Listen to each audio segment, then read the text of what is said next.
Hey, you. You're finally awake. Welcome back to the channel, everybody. The Super Nintendo was a golden age for Japanese role-playing games. A time when stories were bold, characters were memorable, and the pixel art style reached artistic highs. In this video, we're diving into 7 classic RPGs that define the SNES's legacy. There's not just good games, they push boundaries in storytelling, gameplay, and imagination. Some of them never officially made it outside Japan until decades later, while others helped shape the genre as we know it today. Now, as always, this is just 7 suggestions I'm putting forward, not necessarily the best, but I'd love to hear your thoughts about which games I've missed and need to be on this list. As always, we've got a podcast where you can come over and we talk about old games, and this week we're talking about Pokemon Pinball for the Game Boy Color. We also have a $1 a month Patreon where you can get involved in the podcast and get your own show. And if you really think I deserve it, please leave a like, comment, and subscribe for more content. Right, let's get into it, shall we? 7 classic JRPGs for the Super Nintendo. Dragon Quest V, Hand of the Heavenly Bride. When Dragon Quest V launched in 1992 for the Super Famicom, it marked a bold new direction for one of Japan's most beloved RPG franchises. While the series was already well established by then, with 4 popular entries under its belt, this 5th installment took storytelling and gameplay to new emotional heights.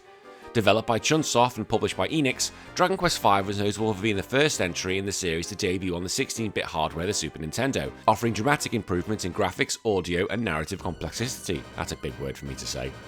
Dragon Quest V belongs to the turn-based RPG genre, and follows the classic JRPG structure of the overworld exploration, random battles, dungeons, and towns. But what set it apart was its generational storyline.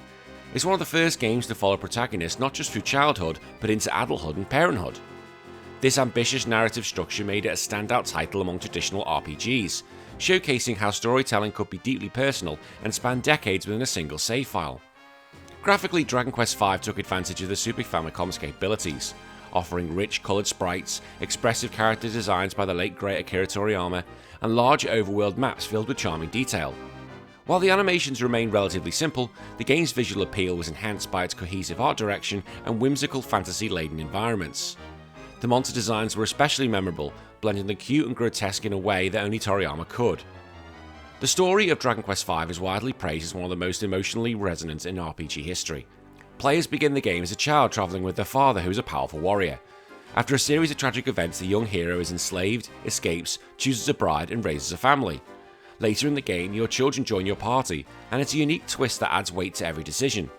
It was a narrative masterstroke that helped the game stand out in an era where RPG plots were often little more than defeat the evil lord. Gameplay-wise, Dragon Quest V evolved into the core mechanics of its predecessors. One of its most innovative features was the ability to recruit monsters into your party, a mechanic that would later inspire titles like Pokemon. The system added a layer of depth and strategy, as players could experiment with monster lineups, level them up, and even form bonds with their unlikely allies. It created a sense of variety that complemented the family-centric plot. One of the most interesting aspects of Dragon Quest V was how it was not originally released outside Japan. I've got a copy of it in Japanese and it looks so cool. Western audiences wouldn't officially experience the game until 2009, when a DS remake finally brought the title to English-speaking players. Before that, fan translations had helped spread its legend, earning it cult status among import enthusiasts and retro RPG fans alike. Critically, Dragon Quest V was extremely well received in Japan, selling over 1 million copies shortly after release. It was lauded for its mature storytelling and unique gameplay systems. While some critics found the random battle encounters tedious, the game's heartfelt narrative and party-building mechanics made up for it. Japanese game magazines like Famitsu gave it strong scores, and fans continue to regard it as a high point in the series. The legacy of Dragon Quest V cannot be overstated.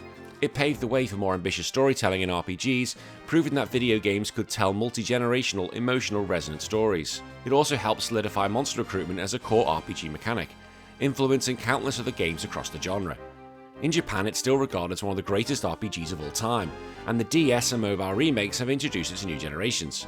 Musically, Dragon Quest V featured a score by Koji Sugiyama, whose orchestral themes gave emotional weight to the game's pivotal moments.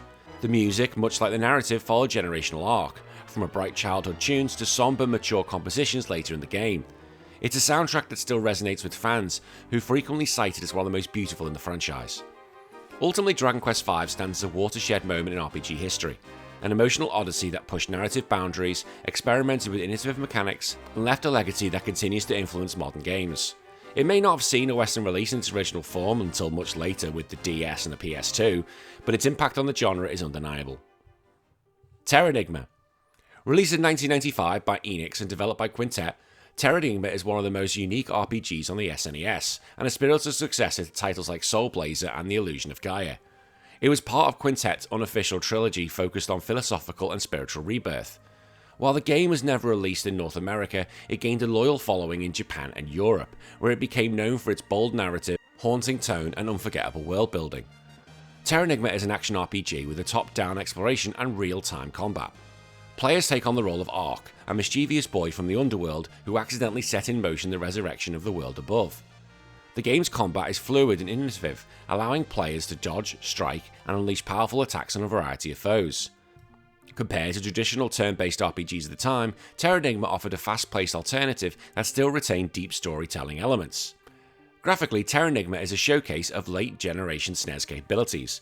The environments are vibrant, with lush overworlds, ruined cities, and surreal dungeons. The sprite work is fluid and expressive, and the game's use of colour and lighting sets it apart. Each chapter of the game presents a distinct atmosphere, from dark and moody to bright and hopeful, as Ark brings to life a dormant planet. The narrative of Terranigma is sprawling and profound. It's divided into three major acts: the resurrection of the continents, the revival of life and civilization, and a final confrontation with philosophical implications about creation and destruction. The story grapples with themes like destiny, sacrifice, and the balance between light and dark. As Ark progresses, players witness the rise of a human civilization, cities evolve, technology spreads, and society's growing complexity. Stop using that word. What makes Terranigma stand out is how it blends world building with gameplay progression. The player literally brings the world to life by completing quests that restore animals, plants, and people. Towns grow from small villages into bustling cities as a direct result of your actions. It's one of the few RPGs where the consequences of your heroism are visible and tangible throughout the game. Despite being well loved in Europe, Terranigma never saw an American release due to Enix closing its US office during development. This unfortunate timing meant that American audiences would only experience the game through emulation or as an import. As a result, Terranigma became a cult classic in the US, gaining mythical status among fans of obscure RPGs. Terranigma was praised by its critics for its storytelling, originality, and polish. European outlets like Superplay gave it glowing reviews, calling it a masterpiece. The emotional depth of the story and the dynamic gameplay ensured it would leave a lasting impression on anyone who played it. The legacy of Terranigma is bittersweet. It's often cited as one of the greatest RPGs never officially released in North America. Fans have long petitioned for a re-release or a remake, and its influence can be seen in modern games that attempt to blend action mechanics with emotionally driven storytelling. Its themes of resurrection and rebirth remain powerful, and many players still regard its ending as one of the most moving in gaming history. Today, Terranigma stands as a hidden gem on the SNES library, an ambitious and thoughtful RPG that pushed the genre forward in both design and narrative. Though overlooked in its time, it's certainly earned a place in the hearts of retro gamers worldwide. Live Alive.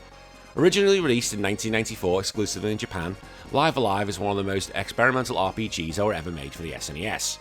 Developed by Square, the game broke away from RPG norms by offering a collection of radically different short stories, each set in a unique time period with its own protagonist, theme, and gameplay mechanics. Live Alive is a turn-based RPG at its core, but its structure is closer to an anthology than a traditional adventure. Players can choose to play any of the initial 7 chapters in any order. Each chapter, ranging from prehistoric times to the distant future, features unique characters, settings, and narrative styles. From the kung fu-driven martial arts saga to the dialogue-free caveman adventure, every chapter is distinct. Graphically, the game cleverly adjusts its art style to fit the tone of each scenario. The Western-themed chapter has a sepia-toned grit, while the sci-fi segment invokes a sterile, high-tech atmosphere. The sprites are charming, expressive, and surprisingly detailed, especially for a game that had to account for such a wide variety of settings and tones. Story-wise, Live Alive is revolutionary. It explores the concept of human conflict and heroism across time, culminating in a shocking twist that ties all the stories together. The 8th chapter reveals the true antagonist, and the final chapter allows the player to decide the fate of the world based on previous choices, foreshadowing mechanics seen in later games like Octopath Traveler. Each chapter of Live Alive also introduces unique gameplay gimmicks. For example, the ninja chapter plays like a stealth game, the modern day segment mimics a fighting game, and the robot chapter plays out like a cinematic story. This constant variety keeps the experience fresh, although it may challenge players who prefer a more traditional RPG flow. Though Live Alive never saw an official English release during the SNES era, a devoted fan translation helped it spread among Western audiences in the 2000s. Critics praised the originality of the premise and the quality of the storytelling and the music, though the short length of each chapter and the uneven pacing were minor criticisms. In 2022, Live Alive finally received an official remake for the Nintendo Switch with HD 2D visuals, which I have. This brought the once obscure gem into the mainstream and received critical acclaim all over again. Fans appreciated the faithful adaptation, while newcomers were captivated by its unique structure. Live Alive's legacy is that of a trailblazer. It proved that RPGs didn't need to follow a single character or timeline to be impactful. Its daring structure and genre-bending chapters have made it one of the most innovative RPGs of the 16-bit generation. Ogre Battle: The March of the Black Queen. Released in 1993 by Quest, Ogre Battle: March of the Black Queen is one of the most unique strategy RPGs on the SNES.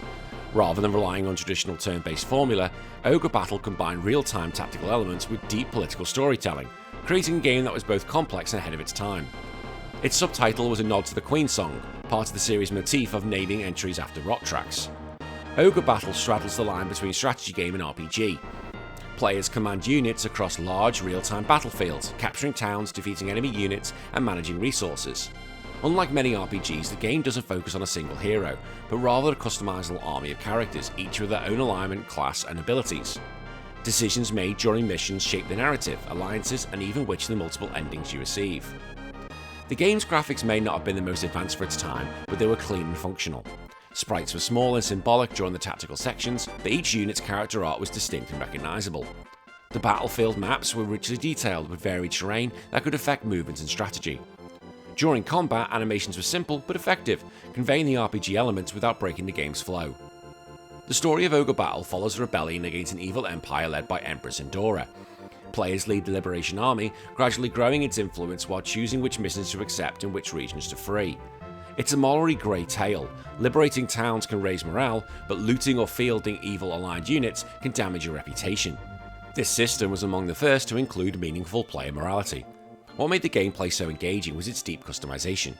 Units could be classed up through branching paths, from knights to mages to dragoons and werewolves. Characters' alignment, charisma and statistics impacted which evolutions they can undergo, encouraging thoughtful team composition. This level of depth was rare in RPGs at the time, and rewarded experimentation and replayability. Ogre Battle also implemented a tarot system. At the start of the game, your answers to a personality test determined your protagonist's attributes. During gameplay, tarot cards can be used in battle for powerful magical effects or to sway the outcome of battles. It added an element of unpredictability and strategy, making every encounter feel different. Originally, only 25,000 copies were produced for the North American market, making it one of the rarest SNES titles. Despite its limited run, it became a cult classic thanks to strong word of mouth and its highly replayable nature. The game was critically praised for its complexity and depth, although some players found its steep learning curve intimidating. Its legacy paved the way for future RPGs, including its direct sequels, Ogre Battle 64 and Tactics Ogre Let Us Cling Together. Tactics Ogre in particular influenced the design of Final Fantasy Tactics, which borrowed heavily from its mechanics and themes. Ogre Battle remains a defining example of how RPGs can explore grand-scale conflicts and ethical dilemmas. To this day, fans continue to call for a remake or a re-release. Its thoughtful design, layered storytelling, and non-linear structure have ensured that it remains one of the SNES's most ambitious and rewarding strategy RPGs. Soulblazer. Yeah, remember talking about Terranigma? Let's talk about one of the other ones. Developed by Quintet and published by Enix in 1992, Soulblazer is a spiritual predecessor to both Illusion of Gaia and Terranigma. As the first in Quintet's loose trilogy, it established a tone of moral consequences and existential themes, all wrapped up in a fast-paced action RPG shell. Despite being less well known than its successors, Soulblazer remains a cherished classic among fans of the introspective fantasy games. Soulblazer blends top-down action combat with town-building mechanics. Players control an unnamed servant of the Master, a godlike figure sent to the world to defeat evil and restore destroyed civilizations. Each dungeon area is linked to a town, and as players destroy monster lairs, portions of these towns are rebuilt. Houses, people, animals, and even plants reappear, giving the player visible progress in the world. Visually, the game is simple but effective. Towns are bright and welcoming, contrasting with the darker, more atmospheric dungeons. Character sprites are colourful and expressive, and the game has a subtle quality that gives it a dreamlike charm. The visual payoff sees a barren village come back to life as one of the most satisfying graphical elements of the game. The story, though understated, is deeply philosophical. As the player revives each area, NPCs slowly reveal how they were corrupted by greed, vanity, or ignorance. Themes of loss, redemption, and balance between light and darkness permeate every location. There's a real sense of melancholy as you bring back people who must face the consequences of their past lives. Gameplay is fast and fluid, with real-time swordplay, light puzzles, and plenty of secret areas. Soulblazer balances combat and exploration beautifully, rewarding curiosity and persistence. The town restoration mechanic gives the game a sense of progression that feels both mechanical and emotional, as each new building comes with new narrative layers. Composer Yukihide Takawa, I probably butchered that, provided a haunting and memorable soundtrack, from tranquil melodies of newly revived towns to the eerie dungeon themes. The music perfectly matches the game's emotional beats. The audio experience is as important to the atmosphere as the gameplay itself. The game reviewed well upon release, although it didn't receive as much fanfare as larger titles like Legend of Zelda or Final Fantasy. Critics praised its originality and thematic depth, while players appreciated the satisfying loop of combat and world building. Soulblazer's influence lives on through its sequels and spiritual successors. It helps cement Quintet's reputation for introspective, world-healing narratives, and its gameplay innovations can be seen in later action RPGs. The game's mix of morality, mythology, and gameplay depth gave it a voice of its own in the crowded SNES library. Today, it's remembered as an underappreciated gem, one that dared to ask philosophical questions while delivering tight, engaging gameplay. Fans of Terranigma or Illusion of Gaia owe it to themselves to experience where it all began. Bahamut Lagoon. Released in 1996 by Squaresoft, Bahamut Lagoon is one of the most visually stunning and conceptually unique RPGs on the Super Famicom. Unfortunately, it never received an official English release, though dedicated fans have kept it alive through translations and preservation efforts. Combining tactical RPG elements with traditional fantasy storytelling, Bahamut Lagoon has remained a cult classic for decades. Bahamut Lagoon plays like a hybrid between a strategy RPG and a classic turn-based JRPG. Players could command a squad of characters on isometric battlefields, moving them like in Fire Emblem or Final Fantasy Tactics. When two opposing squads meet, the view switches to a more traditional turn-based battle screen. This two-layer system allows for both tactical positioning and rich-based party combat. Graphically, Bahamut Lagoon is a late-era SNES marvel. The battlefields are intricate and highly detailed, with multiple layers of parallax scrolling animation. Spell effects are vibrant and explosive, rivaling even the most dramatic attacks in Final Fantasy VI. Dragon animations are especially elaborative, showcasing the power of the Super Famicom's sprite engine. The story centers around Bayou, a dragon-riding soldier in a crumbling empire. The narrative follows themes of war, betrayal, and emotional loss, with several dramatic twists. A key gameplay mechanic involves raising dragons who fight alongside your squads, and their behaviour is influenced by how you feed and train them. These dragons are autonomous in battle, introducing both strategic depth and unpredictability. One of the most innovative aspects of Bahamut Lagoon is the dragon system. Players feed dragon items to influence their growth into different elemental types: flame, thunder, ice, poison, holy, and more. The dragons act independently in battle, following general commands but largely relying on their instincts. This adds a fascinating layer of chaos and realism to battles. The soundtrack, composed by Noriko Masuda, is elegant and powerful. The score blends orchestral flair with melancholy undertones, reflecting the game's emotional arc. The music is often cited as one of the game's strongest features and showcases Squaresoft's depth and musical talent even beyond the Metsu. At launch, Bahamut Lagoon was well received in Japan for graphics, story, and hybrid gameplay, but unfortunately its lack of international release limited its global impact. However, once a fan translation appeared in the early 2000s, Western audiences finally got to experience this lost gem. Since then, it's been hailed as one of the most ambitious RPGs never officially localised. The legacy of Bahamut Lagoon is what could have been. Many fans still hope for a HD remake or an official port to bring it to broader audiences. Its innovations, especially the dual combat system and autonomous dragon AI, have remained largely unmatched. For RPG fans seeking something different, Bahamut Lagoon is a must-play. It's a visual and mechanical triumph that showcased the untapped creative potential of the SNES's twilight years. And finally, Final Fantasy V. Final Fantasy V, released by Squaresoft in 1992, is one of the most mechanically rich entries in the entire Final Fantasy series. Though it remained exclusive to Japan until the PlayStation era, its influence in the RPG systems and job mechanics has been immense. It represents the franchise's most playful, experimental, and strategic. At its core, Final Fantasy V is a turn-based JRPG in the classic Final Fantasy mold. But what sets it apart is its incredibly deep and flexible job system, building upon the foundations of Final Fantasy III. Players start with the basic character classes, but can eventually unlock over 20 different jobs, including Ninja, Bard, Mystic Knight, and Time Mage. Each character can freely switch jobs and learn abilities that can be combined across classes, offering staggering customization. Graphically, the game is clean and colourful, with charming sprites and vibrant overworlds. The battle animations, spell effects, and enemy designs are fluid and iconic, showing Squaresoft's refined SNES artistry. The game makes excellent use of Mode 7 effects for world map traversal via airships, submarines and flying dragons. The story follows Bart's, or Butts, a wanderer who gets caught up in a cosmic battle involving elemental crystals, ancient evils, interdimensional travel, and a tree. Yeah, tree. While the plot is often lighter in tone than Final Fantasy IV, 6 or any of the others, it still delivers impactful moments of sacrifice, camaraderie and epic fantasy spectacle. The game isn't afraid to inject humour, especially for characters like Gilgamesh, who is an absolute godlike creature. He became a fan favourite for his comedic flair and fourth wall breaking antics. Gameplay is where Final Fantasy V shines. The strategic depth offered by the job system encourages players to experiment constantly, creating builds like a dual-wielding samurai, spell-slinging red mages, or counter-attacking monks. Boss battles themselves often demand specific strategies, and a clever use of job synergies can turn the tide of even the hardest encounters. The music, composed by Nobuo Uematsu, is incredible.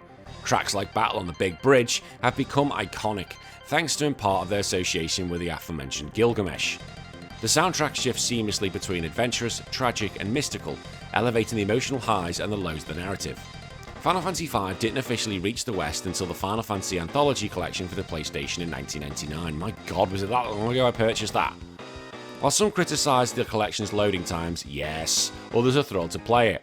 Later ports, including a much better version on the Game Boy Advance and the mobile, introduced new jobs and improved translations, allowing the game to reach broader audiences. The legacy of Final Fantasy V is best seen in how it shaped RPG mechanics. The job system has reappeared in several Final Fantasy titles, and games like Bravely Default and Octopath Traveler owe much of it to its blueprint. Despite not having the emotional gravitas of Final Fantasy IV or the opera set piece genius of Final Fantasy VI, Final Fantasy V's mechanical depth ensures its enduring place in the franchise pantheon. For those players who love to tinker, experiment and challenge themselves, Final Fantasy V is the ultimate sandbox. It's an RPG where your imagination and strategic mind are the most powerful tools you have. And that's it! 7 classic Super Nintendo RPGs. Let me know in the comments if there's ones I should have been talking about and I've not mentioned. I know that games like Final Fantasy VI and Chrono Trigger are amazing, don't get me wrong, but I want to talk about some other ones here. But as I said, as always, let me know in the comments what I've missed. And until then, and as I said at the beginning, if you think I deserve it, please leave a like, a comment, and subscribe for more content. My name's been Danny, and I'll see you again in 3 days. Take care of yourself, bye bye.